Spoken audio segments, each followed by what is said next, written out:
ప్రియమైన ఆత్మీయులారా, అందరికీ నమస్కారం. ప్రపంచాభివృద్ధి క్రమంలో, సమాజాభివృద్ధి క్రమంలో మనిషి వికాసము, నాగరికత వికాసంతో పాటు ఈ శాస్త్ర సాంకేతిక రంగం కూడా ఎంతో అభివృద్ధి చెందింది. అంటే ఆదిమ మానవుడి నుంచి ఆధునిక మానవుడి వరకు మనము మనిషి యొక్క జీవిత విధానాన్ని మనం చూస్తున్నప్పుడు ఎన్నో రకాలైనటువంటి స్థితులను మనం చూస్తాం. అనేక రకాలైనటువంటి ఈ యొక్క పరిస్థితులను మనం గమనిస్తున్నాము. అంటే ఎంత శాస్త్ర సాంకేతిక రంగం అనేది ఎంత అభివృద్ధి చెందినా ఆధ్యాత్మికతకి భారతదేశంలో చాలా ప్రాముఖ్యతనిచ్చారు. పశ్చిమ దేశాలన్నీ కూడా ఈ సైన్స్ అండ్ టెక్నాలజీకి ఎక్కువ ఇంపార్టెన్స్ ఇస్తే, భారతదేశం అనేది ఈ ధర్మానికి, సత్యానికి, ఆధ్యాత్మికతకి ఇంపార్టెన్స్ ఇవ్వడం జరిగింది. ఈ ఆధ్యాత్మిక పరంపరలో భాగంగా మనకి అనేక మంది జ్ఞానులు జన్మించారు భారతదేశంలో. కానీ కొంతమంది మాత్రము ఒక మైల్ స్టోన్ లాగా నిలబడ్డారు. అంటే వాళ్ళ ద్వారా ఒక కొత్త నూతన ఒరవడి వచ్చింది. మనకి కొన్ని వేల సంవత్సరాల క్రితం మనం తీసుకుంటే మనకి విశ్వంలో మొట్టమొదటి ధ్యానయోగి పరమశివుడు. అంటే ఒక అంధకార యుగంలో నాగరికత లేనప్పుడు, సంస్కారం లేనప్పుడు, మనుషులంతా అజ్ఞానంలో జీవిస్తున్నప్పుడు, ఆ అజ్ఞానంలో ఉండేటటువంటి ప్రపంచంలో ఒక విశిష్టంగా జీవించి ఈ యొక్క సత్యాన్ని, పరమసత్యాన్ని, ప్రకృతి యొక్క సత్యాన్ని అర్థం చేసుకొని తను పరిపూర్ణమైనటువంటి జ్ఞానాన్ని అందుకొని ఈ యొక్క విజ్ఞాన భైరవతంత్ర అనేటటువంటి ఆ యొక్క గ్రంథాన్ని ఇచ్చి ఎంతోమందికి మార్గదర్శకత్వం వహించాడు. దాని ద్వారా ధ్యానం అనేది, అదేవిధంగా సమాధి అనేది మొట్టమొదటిసారిగా ఈ భూమిపైన ఆవిష్కరింపజేసింది పరమశివుడు. అందుకని ఆదియోగి అంటారు. ఆదియోగి అంటారు. తర్వాత విశ్వంలో మొట్టమొదటి ధ్యానయోగి అంటారు. అంటే ఇప్పుడు మనము ప్రాక్టీస్ చేస్తున్నటువంటి శ్వాసకి సంబంధించినటువంటి టెక్నిక్స్ ఇవన్నీ కూడా విజ్ఞాన భైరవతంత్రాలో దాదాపు 32 సూత్రాలు ఉన్నాయి శ్వాసకి సంబంధించిన టెక్నిక్స్. అదేవిధంగా ఆనాపానసతి కూడా. జనరల్గా మనకి శ్వాసకి సంబంధించినటువంటి టెక్నిక్స్ మనకి రకరకాలుగా శ్వాస శుద్ధీకరణ కోసం కూడా మనకి ఎన్నో రకాల సూత్రాలు ఉన్నాయి. దాని తర్వాత మళ్ళీ ఈ 4th సెంచరీలో మనం తీసుకుంటే మహర్షి పతంజలి. ఆయన కూడా శారీరక ఆరోగ్యం, మానసిక ప్రశాంతత, శ్వాస యొక్క విజ్ఞానం, అదేవిధంగా శ్వాసను నియంత్రణలో తీసుకోవడం ద్వారా మనం ఎలా ఆరోగ్యాన్ని పొందొచ్చు, అండ్ అదేవిధంగా ధారణ, ధ్యాన, సమాధి అంటే ఏంటి, అష్టాంగ యోగం అంటే ఏంటి, తర్వాత సమాధి పదం అంటే ఎలా ఉంటుంది. అంటే జనరల్గా మహర్షి పతంజలి గురించి మనం చెప్పాలంటే విజ్ఞాన జగత్తులో ఆల్బర్ట్ ఐన్స్టీన్ ఎంత గొప్పవాడో, ఈ ఆధ్యాత్మిక జగత్తులో మహర్షి పతంజలిని కూడా స్పిరిచువల్ సైంటిస్ట్ అంటారు. అంటే ఆ కాలంలో ఇటు ప్రకృతిని, అటు పంచభూతాలని, అదేవిధంగా మనిషి యొక్క శరీర తత్వాన్ని, మానసికటువంటి స్థితిని, శ్వాస ప్రక్రియని చాలా శాస్త్రీయంగా ఆయన ఎక్స్ప్లెయిన్ చేయడం జరిగింది. ఈ శ్వాసని నియంత్రణలో తీసుకురావడం ద్వారా, నాడీ శుద్ధి జరపడం ద్వారా మనం ఆరోగ్యాన్ని పొందొచ్చు, ఆనందాన్ని పొందొచ్చు, అండ్ అదేవిధంగా ధారణ, ధ్యానం, సమాధిలో ప్రవేశించి ఒక మనిషి జ్ఞానోదయాన్ని కూడా పొందొచ్చు అని చెప్పి ఆయన చెప్పడం జరిగింది. దాని తర్వాత మళ్ళీ మహర్షి పతంజలి తర్వాత మళ్ళీ గౌతమ బుద్ధుడి గురించి చెప్పుకోవచ్చు. ఇక గౌతమ బుద్ధుడు భారతదేశంలో ఆయన జన్మించాక అంటే వీళ్ళకంటే ఒక అడ్వాన్స్గా ఆయన తన సిద్ధాంతాన్ని ఇవ్వడం జరిగింది. అంటే ఇక్కడ ఏంటి అంటే బుద్ధుడి జీవితాన్ని మనం తీసుకుంటే, తన జీవిత విధానాన్ని మనం తీసుకుంటే, తను రాజకుమారుడైన రాజమందిరాల్లో పుట్టలేదు, ప్రకృతి మధ్యలో జన్మించాడు, లుంబిని వనంలో జన్మిస్తాడు. తర్వాత ఆయన జ్ఞానాన్వేషణ సత్యాన్వేషణ చేసేటప్పుడు ఇల్లు వదిలిపెట్టి వెళ్ళిపోయాక మళ్ళీ అదే ప్రకృతి మధ్యలో సాధనని కొనసాగించాడు. ఆఖరికి ఆయన జ్ఞానోదయం పొందింది కూడా ఒక చెట్టు కింద ప్రకృతి మధ్యలో జరిగింది. ఆఖరికి ఆయన ధర్మచక్ర ప్రవర్తన చేస్తున్నప్పుడు కూడా ఆయన చెట్టు కిందనే చేశాడు. ఇంకా ఆఖరికి అంతిమ దశలో మహాపరి నిర్వాణాన్ని పొందేటప్పుడు కూడా ఆయన ప్రకృతి మధ్యలోనే ఆయన శరీరాన్ని వదిలిపెట్టడం జరిగింది. అంటే మనిషి పుట్టుక, జీవితంలో జరిగినటువంటి ముఖ్యమైన సంఘటనలు, ఆఖరికి నిర్వాణం, ఈ 3 దశలలో ఒక మనిషి యొక్క జీవిత విధానాన్ని మనం తీసుకుంటే ఈ ప్రకృతి మధ్యలోనే జరిగింది అన్నీ కూడా. అంటే అలాంటి వ్యక్తి ప్రకృతిని చాలా అధ్యయనం చేసి ఉంటాడు. ఎందుకంటే ఒక మనిషి దైనందిన జీవితంలో సుఖవంతమైనటువంటి జీవితంతో, విలాసవంతమైనటువంటి జీవితంతో జీవిస్తున్నప్పుడు బయట పరిస్థితులు, బయట స్థితిగతులు అర్థం కావు. కానీ ఎప్పుడైతే మనిషి పుట్టుక, తర్వాత మనిషి ఎదుగుదల, మనిషి యొక్క జీవిత వికాసము, జ్ఞాన వికాసం, ఆఖరికి అంతిమంగా తను వెళ్తున్నటువంటి ఆఖరి మజిలీ కూడా ప్రకృతి మధ్యలో జరిగినప్పుడు తప్పకుండా ప్రకృతితో ఒక అనుబంధం అనేది, విశ్వంతో ఒక అనుబంధం అనేది సహజంగా జరుగుతూ ఉంటుంది. ఈ జరుగుతున్నటువంటి క్రమంలో ప్రకృతిని బాగా అధ్యయనం చేశాడు. అందరి జ్ఞానుల కంటే కూడా ప్రపంచంలో మనకు ఎంతోమంది జ్ఞానులు ఉన్నారు. అందరి జ్ఞానుల కంటే కూడా గౌతమ బుద్ధుడు ఎందుకు విశిష్టంగా కనబడతాడు, ఒక విలక్షణంగా కనబడతాడు అని మనము తీసుకుంటే ఆ బుద్ధుడి లోపల ఉండేటటువంటి ఆ విశిష్టమైనటువంటి క్వాలిటీస్ ఏంటి, ఎందుకు బుద్ధుడు ప్రపంచాన్ని ప్రభావితం చేశాడు అంటే అందరి జ్ఞానులు ప్రపంచాన్ని ప్రభావితం చేశారు, కానీ కొంతవరకే చేయగలిగారు. ఇప్పుడు మనకి రకరకాల గురువులను మనం తీసుకుంటే కొంతమంది ఒక లిమిటెడ్ ఆఫ్ పీపుల్ని, ఒక సెక్ట్ ఆఫ్ పీపుల్ని మాత్రమే వాళ్ళు పరిమితమై అంతవరకే వాళ్ళు జ్ఞానాన్ని పంచారు.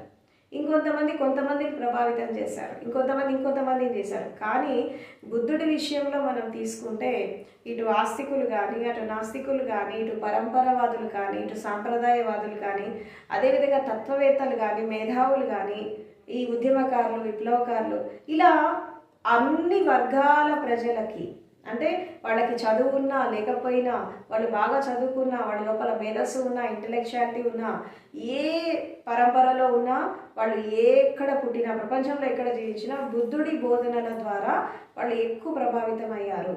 ఎందుకు అసలు ప్రభావితం అయ్యారు? మరి అందరి జ్ఞానుల విషయంలో జరగనటువంటి ఆ యొక్క సంఘటన అనేది బుద్ధుడికి ఎందుకు జరిగింది? బుద్ధుడిని ఎందుకు అందరూ ఇష్టపడతారు? ఎందుకు అందరూ ఆయనని యాక్సెప్ట్ చేస్తారు, ఆయన ఫిలాసఫీని? దాంట్లో ఉండేటటువంటి ఒక విశిష్టమైనటువంటి లక్షణాలు ఏంటి అనేది మనం ఈరోజు చూద్దాం. జనరల్గా భారతదేశంలో మనకి అనేక రకాల పరంపరలు ఉన్నాయి, అనేక రకాల సాంప్రదాయాలు ఉన్నాయి, కట్టుబాట్లు ఉన్నాయి, ఆచార వ్యవహారాలు ఉన్నాయి, సిద్ధాంతాలు ఉన్నాయి, తత్వాలు ఉన్నాయి, శాస్త్రాలు ఉన్నాయి, ఎన్నో రకాల గ్రంథాలు ఉన్నాయి, ఇవన్నీ ఉన్నాయి. అయితే జనరల్గా ఆధ్యాత్మికతలో ఏం జరుగుతుంది అంటే ఒక విశ్వాసంతో, నమ్మకంతో, అండ్ అదేవిధంగా ఆ శాస్త్రంలో చెప్పారు, ఆ గ్రంథంలో చెప్పారు, అది సత్యమై అయి ఉంటుంది అని చెప్పి వీళ్ళకి అనుభవం లేకపోయినా ఒక బ్లైండ్గా బిలీఫ్ సిస్టమ్ అనేది ఒకటి స్టార్ట్ అయింది భారతదేశంలో. అంటే ఒక విధంగా చెప్పాలంటే అంధవిశ్వాసము, అంధశ్రద్ధ. ఎవరో చెప్పారు కదా అది నిజమై ఉంటుంది, లేదా ఈ గ్రంథంలో ఉంది కదా అది సత్యమే కావచ్చు అని చెప్పి వీళ్ళు బ్లైండ్గా నమ్మడం అనేది జరిగింది, కానీ వీళ్ళకి అది అనుభవం అనేది రాలేదు. కాబట్టి ఇక్కడ బుద్ధుడు వచ్చేసరికి ఏం జరిగింది అంటే ఇలా ఈ అంధవిశ్వాసాలు, అంధశ్రద్ధతో జీవించడం కాదు, ఏదైనా కానీ మనము యథార్థంగా దాన్ని మనం దర్శిస్తేనే అది మనకి నిజం, లేకపోతే కాదు అని చెప్పి ఈ ఆధ్యాత్మికతలో ఉన్నటువంటి కొన్ని రకాల జాడ్యాలు, కొన్ని నెగిటివిటీస్ అండ్ కొన్ని రకాల పరంపరలను దాటి బుద్ధుడు చాలా అడ్వాన్స్గా తన యొక్క ఆ ఆ యొక్క పరంపరని అందించడం జరిగింది. అందుకే బుద్ధుడు చాలా విశిష్టంగా కనబడతాడు. సో తన లోపల ఉండేటటువంటి ఒక 8 క్వాలిటీస్ ఏంటి అనేది ఈరోజు మనము తెలుసుకుందాం. దాంట్లో ఫస్ట్ క్వాలిటీ ఏంటంటే బుద్ధుడు పరంపరావాది కాదు. పరంపరలని ఆయన వ్యతిరేకించాడు. ఎందుకు వ్యతిరేకించాడంటే ఆయన కాలానుగుణంగా తర్వాత పరిస్థితులకి అనుకూలంగా మనిషి తన్ను తాను మార్చుకొని ఈ సామాజిక ధర్మాలు వీటిని మనము అనుసరిస్తూ వర్తమానంలో జీవిస్తూ గతంతో తెగదెంపులు చేసుకుంటూ మనం జీవించాలి, అంతేకాని పరంపరలో భాగంగా మనం జీవించద్దు అని చెప్తాడు. అంటే ఇక్కడ పరంపరలో ఎలా ఉంటుందంటే ఎవరో ఏదో చెప్పారని చెప్పి దాన్ని బ్లైండ్గా బిలీవ్ చేసుకుంటూ రావడం. ఇక్కడ బుద్ధుడు ఏం చెప్తాడంటే పరంపరలో ఉన్నది అది సత్యమా అసత్యమా అనేది మనం పక్కన పెడితే దాంట్లో ఆ సత్యాన్ని మనకి అనుభవంలో రానంత వరకు అది మనకి సత్యం కాదు. అంటే బుద్ధుడు మౌలికవాది. మౌలికం అంటే ప్రతి దానికి ఒక ఆధారం ఉండాలి, ప్రతి దానికి ఒక రుజువు ఉండాలి. అంటే ఎట్లాగంటే ఒక శాస్త్రవేత్త ఒక ఎక్స్పెరిమెంట్ చేస్తున్నటువంటి క్రమంలో ఎలా తను రకరకాల పరిశోధనలు చేసి ఒక ఒక వస్తువుని లేదంటే ఒక సిద్ధాంతాన్ని ఒక ఒక ఒక ఒక విధమైనటువంటి ఒక ఇన్స్ట్రుమెంట్ని కనిపెట్టినప్పుడు తను ఎలాగైతే ప్రతి దానికి ఒక రుజువును చూపిస్తాడో అదేవిధంగా గౌతమ బుద్ధుడు కూడా అంతర్యాత్రలోకి వెళ్తున్నప్పుడు ఇన్నర్ జర్నీలోకి వెళ్తున్నప్పుడు ప్రతి దానికి కూడా ఆధారం అనేది ఉండాలి. ఆధారం ఏంటి, ఆ యాడ్ స్టిక్ ఏంటి అంటే అది నీ అనుభవం అని చెప్తాడనమాట. కాబట్టి బుద్ధుడు పరంపరలకి ఇంపార్టెన్స్ ఇవ్వకుండా అంధవిశ్వాసాలకు ఇంపార్టెన్స్ ఇవ్వకుండా యథార్థంగా అంటే మౌలికం అంటే ప్రధానికి రుజువు ఉండాలి, ప్రధానికి ప్రూఫ్ ఉండాలి అని చెప్పేవాడు అన్నట్టు. కాబట్టి బుద్ధుడు పరంపరావాది కాదు, మౌలికవాది. ఇది ఫస్ట్ క్వాలిటీ. ఇక రెండవది ఏంటి అంటే బుద్ధుడు దార్శనికుడు కాదు, ద్రష్టావాది. దర్శన శాస్త్రం ఏం చెప్తుంది అంటే జనరల్గా మనం ఇన్నర్ జర్నీ చేస్తున్నప్పుడు ఆధ్యాత్మిక ప్రయాణం చేస్తున్నప్పుడు ప్రపంచాన్ని వదిలేసి మనము శరీరంతో మనసుతో ఇంద్రియాలతో తర్వాత హృదయంతో ఈ పంచభూతాలతో పంచతత్వాలతో మనం ఇన్నర్ జర్నీ చేస్తున్నప్పుడు మనకి రకరకాల అనుభవాలు వస్తూ ఉంటాయి. అంటే దర్శనాలు అంటారు, దీన్ని దర్శన శాస్త్రం అంటారు. ఈ దర్శన శాస్త్రం ఏంటంటే ఒక్కొక్క సాంప్రదాయంలో ఒక్కొక్క రకాలుగా దర్శనాల గురించి చెప్తా ఉంటారు, దర్శన శాస్త్రం గురించి.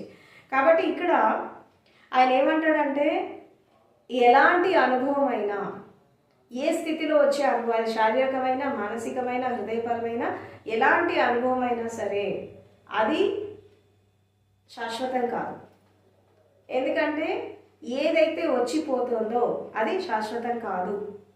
అది ఇంద్రియాల పరిధిలో అనుభవమైనా ఏ పరిధిలో అనుభవమైనా ఏదైతే వచ్చిపోతుందో దానికి అది శాశ్వతం కాదు. కాబట్టి ఈ దర్శనం జరిగితే ఇది సత్యము, ఆ దర్శనం జరిగితే అది సత్యము అని కాదు. ఒక ద్రష్టలాగా ఉండాలి. అంటే అక్కడ అనుభవం అనేది జరుగుతున్నప్పుడు అనుభవంతో మనం అటాచ్మెంట్ పెట్టుకోకుండా మనం దాన్ని ఒక విట్నెసర్ లాగా ఒక అబ్జర్వర్ లాగా ఉండాలి.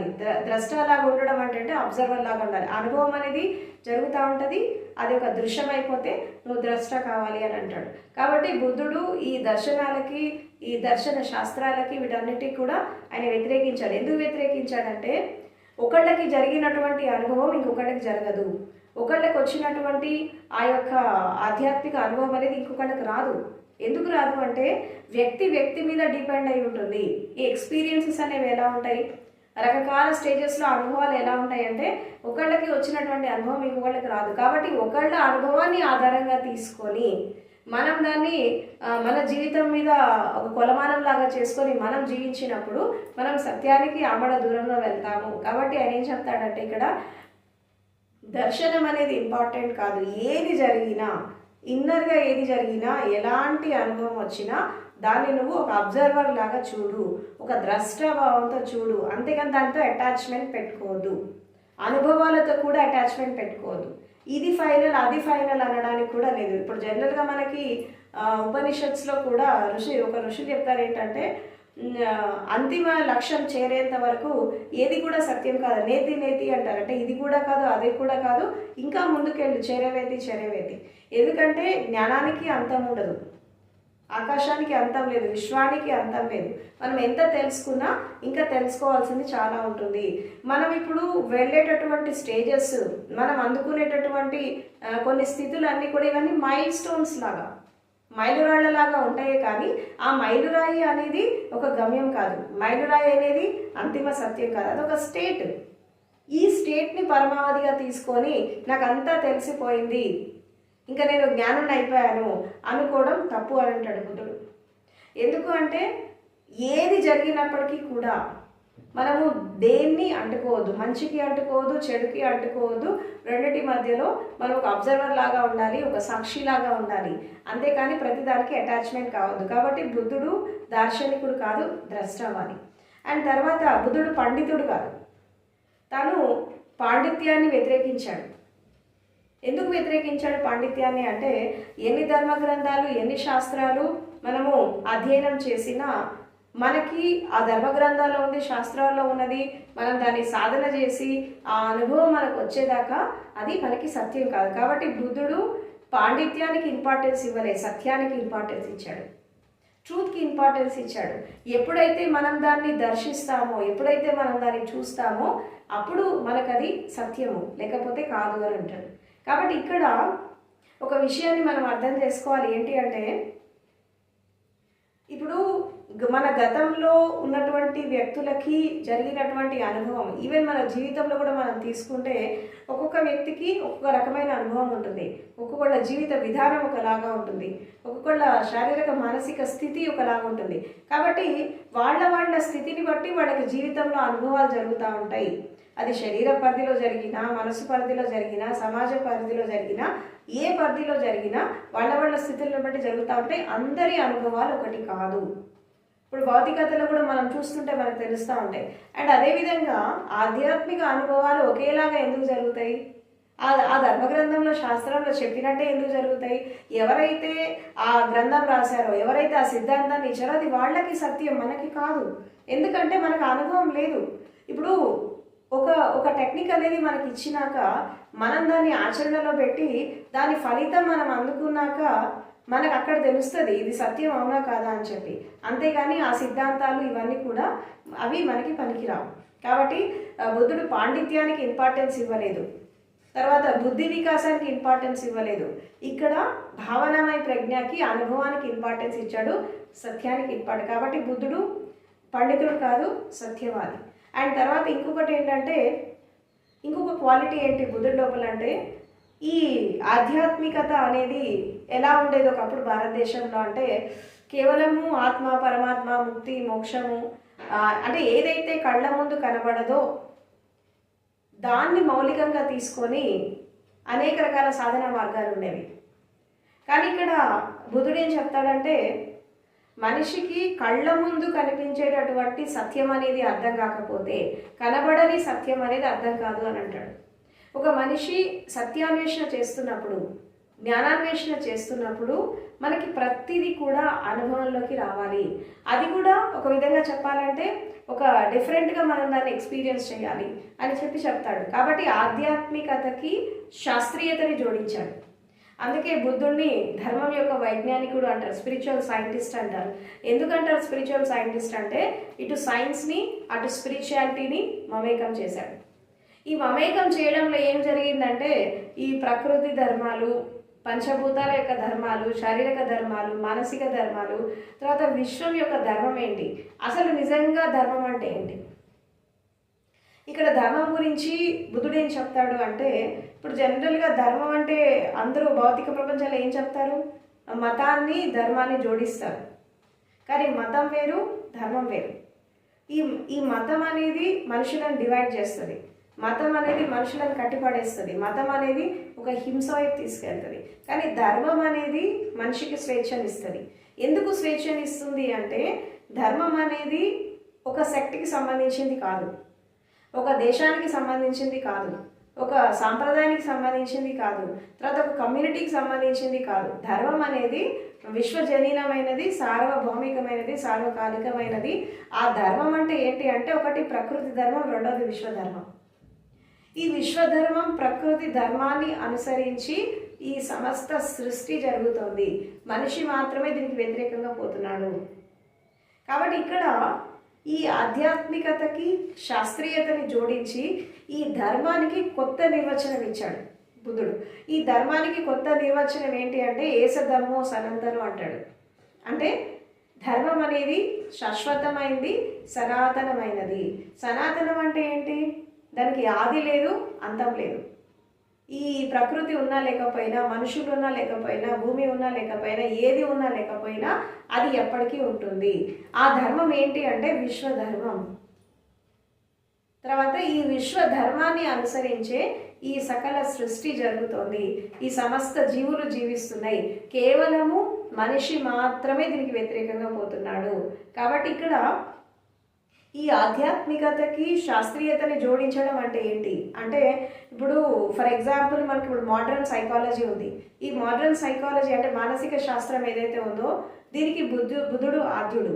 అంటే శరీరం గురించి కానీ, మనసు గురించి కానీ, ఈవెన్ ప్రకృతి గురించి కానీ, పంచభూతాలు పంచతత్వాలకు సంబంధించిన విషయాలు కానీ చాలా శాస్త్రీయంగా ఆయన ఎక్స్ప్లెయిన్ చేశాడు. అంటే ఇప్పుడు శరీరం అనేది కణాలతో నిర్మాణం జరిగింది. ఒక రెప్పపాటు కాలంలో ఎన్నో వేల కోట్ల కణాలు పుడతాయి, నశిస్తాయి అని చెప్పి ఈ మధ్యకాలంలో శాస్త్రవేత్తలు చెప్తున్నారు కదా. ఇదంతా కూడా గౌతమ బుద్ధుడు 2500 సంవత్సరాల క్రితం ఆల్రెడీ ఇదైనా చెప్పడం జరిగింది. అండ్ అదేవిధంగా కార్యకారణ సిద్ధాంతము, తర్వాత ఆకర్షణ సిద్ధాంతాలు, ఈ యూనివర్సల్ లాస్, నేచర్ లాస్, వీటన్నిటి గురించి కూడా ఈ రోజుల్లో ఏదైతే మనకి ఈ శాస్త్రవేత్తలు శాస్త్రీయంగా నిరూపిస్తున్నారో ఇవన్నీ కూడా ఆయన ఎప్పుడో చెప్పడం జరిగింది. అంటే ఇప్పుడు ఎకలాజికల్ థీరీస్ కావచ్చు, నేచర్ లాస్ కావచ్చు, యూనివర్సల్ లాస్ కావచ్చు, వీటన్నిటి గురించి కూడా చాలా స్పష్టంగా చెప్పడం జరిగింది. అండ్ ఎస్పెషల్లీ మనసు గురించి బుద్ధుడు ఇచ్చినటువంటి ఎక్స్ప్లెనేషన్ ఇంతవరకు ఎవరు ఇవ్వలేదు. అంటే చాలా సైంటిఫిక్గా చెప్పాడు. ఇప్పుడు మనకి జాతి స్మరణ సిద్ధాంతే కావచ్చు, తర్వాత లామాఫేరా టెక్నిక్స్ కావచ్చు, అండ్ కొన్ని రకరకాల పద్ధతులు, ఇవన్నీ కూడా బుద్ధుడి ద్వారా అవి బయటకు వచ్చేసాయి. సో కాబట్టి ఈ రోజుల్లో మనం అది ప్రాక్టీస్ చేస్తున్నాము. కానీ ఈ విషయాలు ఆయన ఎప్పుడో చెప్పడం, కానీ ఆ కాలంలో ఎవరు నమ్మలేదు. ఎందుకు నమ్మలేదంటే అప్పుడు సైన్స్ అండ్ టెక్నాలజీ అంత అభివృద్ధి చెందలేదు. కానీ ఆధునిక యుగంలో ప్రతిదీ కూడా ఒక శాస్త్రీయంగా నిరూపణ జరుగుతోంది. కాబట్టి గౌతమ బుద్ధుడు ఇటు ఆధ్యాత్మికాన్ని అటు శాస్త్రీయతని రెండింటిని జోడించి ఒక ధర్మానికి కొత్త నిర్వచనం ఇవ్వడం జరిగింది. అందుకే బుద్ధుడిని స్పిరిచువల్ సైంటిస్ట్, ధర్మం యొక్క వైజ్ఞానికుడు అని అంటారు. అండ్ తర్వాత ఇంకోటి ఏంటంటే గౌతమ బుద్ధుడిలో ఉన్నటువంటి ఇంకొక క్వాలిటీ ఏంటంటే ఆయన అబ్స్ట్రాక్ట్ థియరీస్ అనేవి ఇవ్వలేదు. అంటే వాయవ్య సిద్ధాంతాలు అని చెప్పి అంటారనమాట. ఆ వాయవ్య సిద్ధాంతాలు అనేవి ఎలా ఉంటాయంటే, ఒక మనిషి భూమి మీద పుట్టి తన పరిపూర్ణమైనటువంటి జ్ఞానాన్ని అందుకున్నాక ఈ భూమి గురించి మర్చిపోయి కేవలము ఒక ఆకాశతత్వం గురించి లేదా ఉన్నతమైన స్థానం గురించి ఎప్పుడు మాట్లాడుతూ ఉంటారు. అంటే అబ్స్ట్రాక్ట్ థియరీస్ అంటారు వీటిని. ఈ వాయవ్య సిద్ధాంతాలు అనేవి ఇవన్నీ ఎలా ఉంటాయంటే ఈ భూమిని విడిచేసి ఆకాశంలో ప్రయాణం చేయడం లాంటివి. కానీ బుద్ధుడు అలా చేయలేదు. ఆయన ఏం చేశాడంటే ఆయన భూమి యొక్క తత్వాన్ని, తర్వాత ప్రకృతి యొక్క తత్వాన్ని, అంటే తన లోపల ఉండేటటువంటి ఆ మూలం, ఆ రూట్స్ ఏవైతే ఉన్నాయో వాటిని ఆయన మర్చిపోలేదు. ఎంత ఆకాశానికి ఎంత ఎత్తు ఎదిగినా, తను ఎంత ఉన్నతమైనటువంటి జ్ఞానాన్ని అందుకున్నా ఆయన గ్రాస్ రూట్ లెవెల్లో ఉన్నాడు. అంటే తన మూలాన్ని తను మర్చిపోలేదు, తన వేర్లను తను మర్చిపోలేదు. అంటే భూమి లోపల ఎంత డీపర్గా ఆ వేర్లు వెళ్ళినాయో దాని యొక్క జ్ఞానం ఉంది. తర్వాత ఒక ఉన్నతమైన స్థాయికి వెళ్ళినప్పుడు తను ఎలాంటి హైట్స్ని రీచ్ అయ్యాడో ఆ జ్ఞానం కూడా ఉంది. అంటే ఇటు ఒక విధంగా చెప్పాలంటే ఇటు భూమి యొక్క తత్వాన్ని, ఇటు ఆకాశ తత్వాన్ని, తర్వాత అన్ని రకాల తత్వాలని, అన్ని డైమెన్షన్స్ని కలగలుపుకొని తన జీవితాన్ని జీవించాడు. అంటే ఈ అబ్స్ట్రాక్ట్ థియరీస్ అన్నీ పక్కకు పెట్టేసి ఆయన ఒక విధంగా చెప్పాలంటే తన రూట్ కాజ్లో తను ఉండిపోయాడు. ఆ రూట్ కాజ్ని కూడా చూస్తూ రెండిటికి సాక్షిలాగా ఇటు భూమిని అటు ఆకాశాన్ని ఈ రకరకాల పరిస్థితులని మమేకం చేసుకొని ఆయన జీవించడం జరిగింది. అండ్ తర్వాత ఇంకొక క్వాలిటీ ఏంటి బుద్ధుడి లోపల అంటే బుద్ధుడు విధివాది కాదు, మానవతావాది. ఇప్పుడు సమాజంలో విధి విధానాలు అనేవి ఎలా ఉంటాయి, తర్వాత ఒక సిస్టమ్స్ అనేవి ఎలా ఉంటాయి, ఇప్పుడు మనకి సమాజాభివృద్ధి క్రమంలో అనేక రకాల పరిస్థితులలో ఎన్నో రకాల థీరీస్ మనం చేంజ్ కావడము, ఎన్నో రకాల సిద్ధాంతాలు మారిపోవడము, ఈ సామాజిక సిస్టమ్స్ మారిపోవడం మనం చూస్తూ ఉన్నాం. అయితే కొంతమంది ఈ పరంపరవాదులు, సాంప్రదాయవాదులు ఏం చేస్తారంటే సమాజానికి అనుగుణంగా వాళ్ళ లోపల మార్పు అనేది రాదు. వాళ్ళు గతంలో ఎలా ఉన్నారో ఇప్పుడు కూడా అలాగే ఉంటారు. అంటే ఒక జడంగా ఉంటారు, ఒక విధంగా చెప్పాలంటే ఛాందసంగా ఉంటారు, ఒక మూర్ఖత్వంతో ఉంటారు, కానీ వాళ్ళ లోపల మార్పు అనేది రాదు. ఈ ఛాందసంగా మూర్ఖత్వంగా ఉండే వాళ్ళతోనే సమాజంలో హింస జరుగుతుంది. అంటే విధి విధానాలు కానీ, చట్టం కానీ, న్యాయం కానీ ఇవన్నీ కూడా సమాజాభివృద్ధి క్రమంలో ఆ స్థితికి అనుకూలంగా ఇవన్నీ మారిపోతూ ఉంటాయి. కానీ విధి విధానాలు ఎన్ని మారినా, చట్టాలు ఎన్ని మారినా, దేశకాల పరిస్థితులు ఎన్ని మారినా మానవత్వం అనేది మారదు అంటాడు బుద్ధుడు. కాబట్టి విధి విధానాలకు ఎప్పుడు ఇంపార్టెన్స్ ఇవ్వద్దు, మానవత్వానికి ఇంపార్టెన్స్ ఇవ్వాలి, మనుషులకి ఇంపార్టెన్స్ ఇవ్వాలి, మనిషి యొక్క జీవిత విధానానికి ఇంపార్టెన్స్ ఇవ్వాలి అని చెప్పి హ్యుమానిటీకి ఇంపార్టెన్స్ ఇచ్చారు.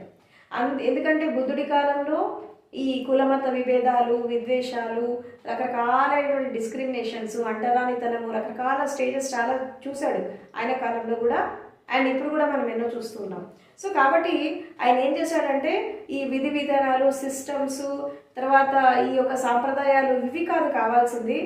ఏ సాంప్రదాయమైనా, ఏ విధి విధానమైనా ఇవన్నీ కూడా మనుషుల కోసం ఏర్పాటు చేసినవే. కానీ విధి విధానాలు మనిషి కోసం ఉన్నాయి, కానీ మనిషి దానికోసం లేడు. మనిషి యొక్క జీవిత వికాసంలో అది ఎంతవరకు ఉపయోగపడుతుందో అంతవరకు మాత్రమే దాన్ని పరిమితం చేయాలి. కానీ మనిషిని డామినేట్ చేసేలాగా, మనిషిని హింసించేలాగా, మనిషిని అవమానపరిచేలాగా, మనిషి యొక్క స్థితిని కించపరిచేలాగా విధి విధానాలు ఉండద్దు అని అంటాడు. కాబట్టి ఇక్కడైనా మానవత్వానికి ఇంపార్టెన్స్ ఇచ్చాడు, హ్యుమానిటీకి ఇచ్చాడు.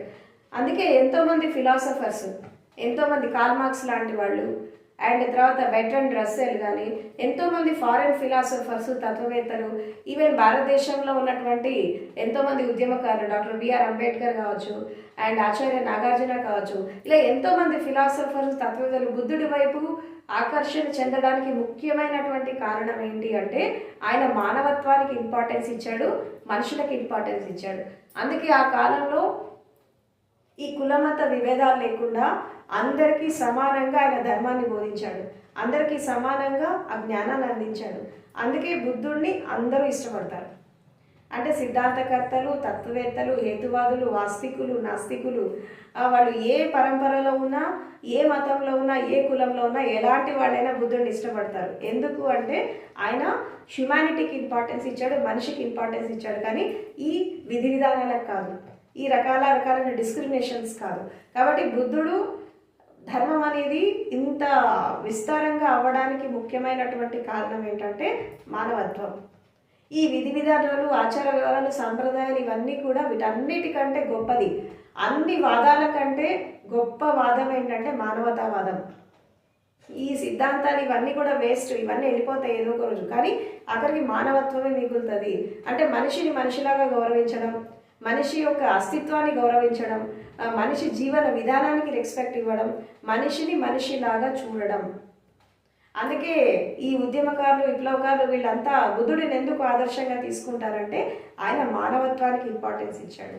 అండ్ తర్వాత ఆయన లోపల ఉండే ఇంకొక విశిష్టమైనటువంటి క్వాలిటీ ఏంటంటే ఆయన ఆర్టిఫిషియాలిటీకి ఇంపార్టెన్స్ ఇవ్వలేదు, సహజత్వానికి ఇచ్చాడు.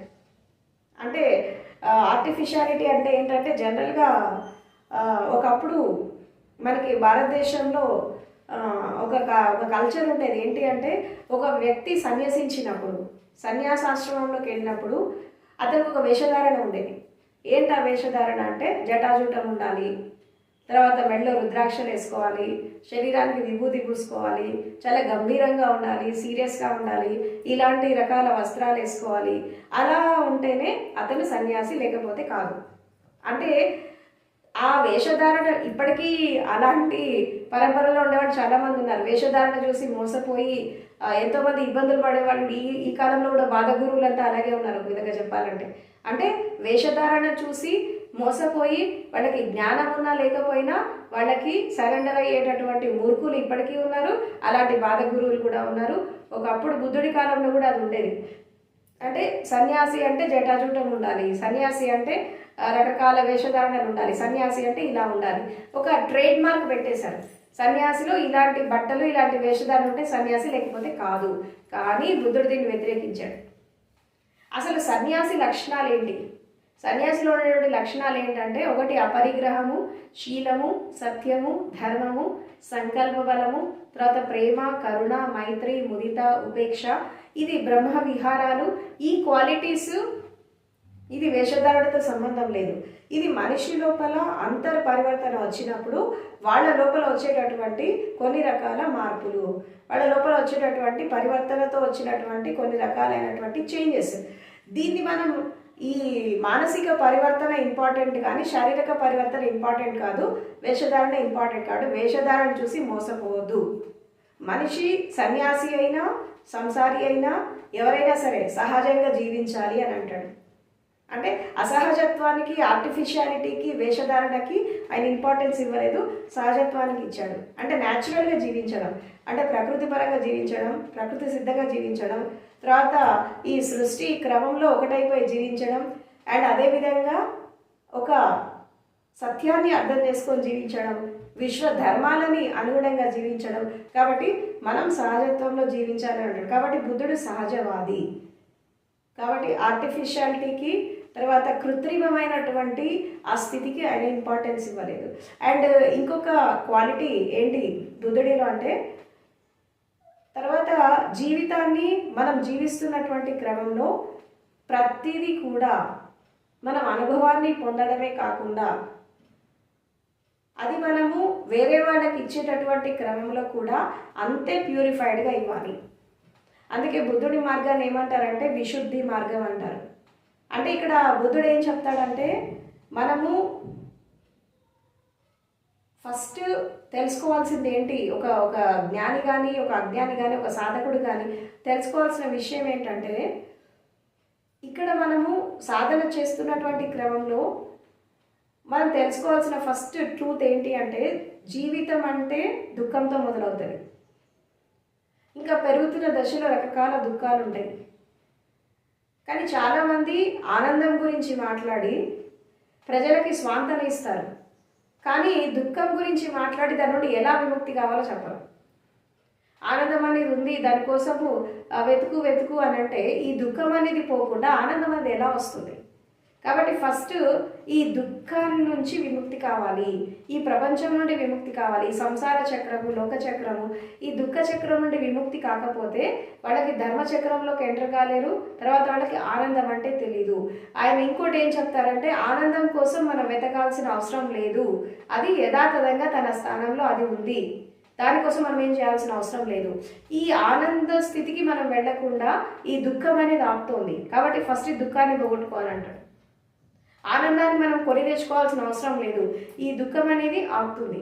శాశ్వతమైన తత్వం అనేది నీ లోపల ఆల్రెడీ ఉంది, ఈ అశాశ్వతమైన తత్వాలు నేను ఆపుతున్నాయి, కాబట్టి ఇది ఫస్ట్ పోగొట్టుకో. అంటే ఇక్కడ ఒక విధంగా చెప్పాలంటే యథార్థవాది. యథార్థం అంటే ఒక రియలిస్టిక్గా జీవించడం. అంటే ఉన్నది ఉన్నట్టుగా వాస్తవాన్ని అర్థం చేసుకొని జీవించి తను ఒక స్థితికి వెళ్ళినప్పుడు తనకి కళ్ళ ముందు ఆ సత్యం అనేది సాక్షాత్కారం జరిగినప్పుడు ఆటోమేటిక్గా ఆనందకర స్థితి వచ్చేస్తుంది. కాబట్టి బుద్ధుడి మార్గాన్ని ఏమంటారు, దుఃఖ విముక్తి మార్గం అంటారు. అంటే ఇక్కడ ఈ రకరకాల స్టేజెస్ని ఒక విధంగా చెప్పాలంటే అనాత్మ భావన, తర్వాత అసత్య భావన, వీటన్నిటిని కూడా తీసేసుకొని, అహంకారాన్ని తీసేసుకొని, అజ్ఞానాన్ని తీసేసుకొని ఒక వ్యక్తి రియలిస్టిక్గా, ట్రూత్ఫుల్గా ఎప్పుడైతే జీవిస్తాడో తను బుద్ధత్వాన్ని, జ్ఞానోదయాన్ని అందుకుంటాడని చెప్పి బుద్ధుడు చెప్పడం జరిగింది. సో ఇన్ని రకాల క్వాలిటీస్ గౌతమ బుద్ధుడిలో ఉన్నాయి కాబట్టి ఆయన అంత విశిష్టంగా ఉన్నాడు. ఎందుకంటే ఈ ప్రపంచం అంతా ప్రభావితమైంది బుద్ధుడి బోధనలకి. అంటే వేరే జ్ఞానులకి జ్ఞానం లేదా అంటే ఉంది, కాకపోతే ఏంటంటే వాళ్ళు చెప్పినటువంటి ఫిలాసఫీ కొంతమంది మాత్రమే యాక్సెప్ట్ చేశారు, కానీ మెజారిటీ చేయలేకపోయారు. ఎందుకంటే బుద్ధుడిని అందరూ యాక్సెప్ట్ చేయడానికి, అందరూ ఇష్టపడడానికి ముఖ్యమైన కారణం ఏంటంటే స్పిరిచువాలిటీకి, సైన్స్కి ఒక లింకప్ తీసుకొని వచ్చాడు. ప్రతిదాన్ని శాస్త్రీయంగా ఎక్స్ప్లెయిన్ చేశాడు. ప్రతిదానికి ఒక సిద్ధాంతపరంగా కాకుండా ఒక యథార్థంగా ఎక్స్ప్లెయిన్ చేశాడు. ఈ సిద్ధాంతాలని అన్నిటినీ పక్కకు పెట్టేసి ఒక అనుభవానికి ఇంపార్టెన్స్ ఇచ్చాడు. అందుకే అంటాడు శృతమై ప్రజ్ఞ చింతనమై ప్రజ్ఞ కాదు, భావనామయ ప్రజ్ఞ జాగృతం చేసుకోవాలి. అనుభవమే ప్రధానం. ఎవరేం చెప్పారు అని కాదు, అది నీకు అనుభవం వచ్చినప్పుడే నీకు అర్థమవుతుంది. ఇది అనుభవమే దానికి కొలమానం. అది సత్యమా అసత్యమా అనేది నీకు అక్కడ తెలుస్తుంది, అంతేగాని నమ్మడం ద్వారా కాదు అని చెప్పి ఈ 7-8 విశిష్టమైనటువంటి క్యారెక్టర్స్ బుద్ధుడిలో ఉన్నాయి. కాబట్టి ఆయన అప్పటికి ఇప్పటికీ ఎవర్ గ్రీన్గా ఉంది బుద్ధ ఫిలాసఫీ అనేది. ఇక రాబోయే జనరేషన్స్ కూడా ఈ భూమి ఉన్నంతకాలం ఆయన ఇచ్చినటువంటి ఈ యొక్క జీవిత విధానం, అదేవిధంగా ఒక సత్య మార్గం, ఈ ధర్మ మార్గం అనేది ఎప్పటికీ ఇలాగే నిలిచి ఉంటుంది. కాబట్టి దీన్ని అర్థం చేసుకొని సాధన చేయండి. Thank you so much.